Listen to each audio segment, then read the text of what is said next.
नमस्कार दोस्तों, स्वागत है आपका हमारे चैनल धूप धनुषी आरती में। दोस्तों, होलिका दहन पर धूप आरती करना ज़रूरी है या नहीं? कई सारे आप लोग मुझसे ये सवाल कई बार पूछ रहे हैं कि दादा, क्या होलिका दहन में जो है हम धूप आदि सामग्री आदि का जो है हम आहुति दे सकते हैं, और होलिका माता की क्या हम धूप आहुति देकर जो है हम आरती आदि कर सकते हैं यानी कि धुनुची धूप आदि से जो है उनकी आरती करें या नहीं? तो अवश्य रूप से करना चाहिए। देखिए, होलिका दहन जो होता है ये एक पावन पर्व होता है, और इसमें हमारी जितनी भी सारी बुराइयां है, जितनी भी सारी नकारात्मक सोच है, जितनी भी सारी हमारी असफलता है, मान लीजिए मन की हमारी किसी भी प्रकार की कोई अंधकार सोच है, किसी भी प्रकार की हमारी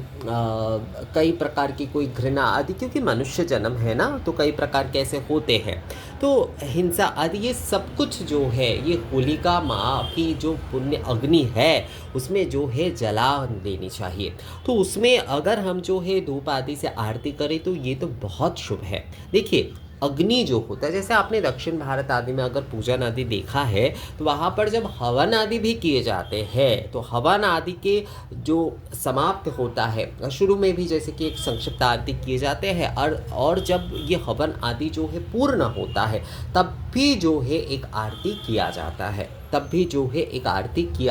है, तो ये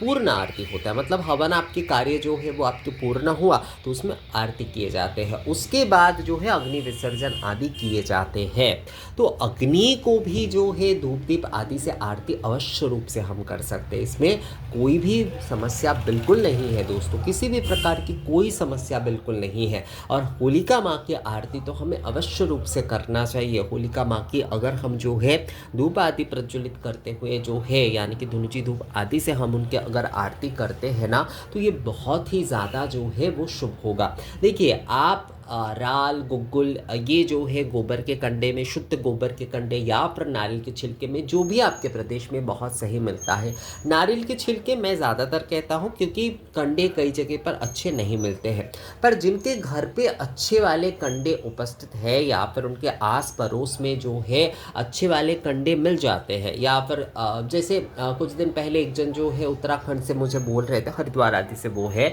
तो उनके वहाँ पर एक बहुत बड़ा गौशाला है, बहुत बड़ी गौशाला है। तो उन्होंने कहा कि हमारे यहाँ पर 200 गाय माता के हम जो है सेवा करते हैं, 200 गाय माता,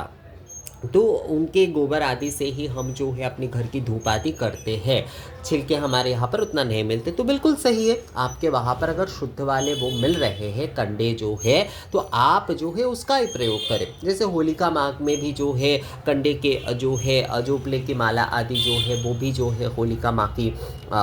दहन में जो है आहुति दिए जाते हैं, होलिका दहन में जो है। तो उसी प्रकार आप जो है गोबर के कंडे हो, नारियल के छिलके हो, इससे जो है आप धुनुची धूप जो है वो प्रज्वलित करें, और उसमें घृत, गुग्गुल और धूप धुना आदि जो है वो आप उसमें दें, और उससे जो है आप होलिका माँ की आरती करें। और साथ में जो है अवश्य रूप से जो है आप घृत दीपक, सप्त दीपक अगर प्रज्वलित करते तो बहुत अच्छा है, क्योंकि अग्नि है, अग्नि के हम आरती कर रहे हैं, तो अग्नि के सप्तजिह्वा होते हैं दोस्तों। तो अग्नि के सप्तजिह्वा 7 दीपक के प्रतीक है। तो आप जो है अगर 7 दीपक से भी जो है होलिका दहन के दिन, होलिका माँ की दहन करने के समय जो है अगर आप जो है आरती करते हैं सप्त दीपक से, तो वो भी जो है बहुत ही ज़्यादा सही होता है। तो अवश्य रूप से जो है आप धुनुची धूप से भी आरती करें, और जो है घृतवाती से यानी कि घी के सप्त दीपक से भी जो है आप होलिका माँ की अवश्य रूप से आरती करें।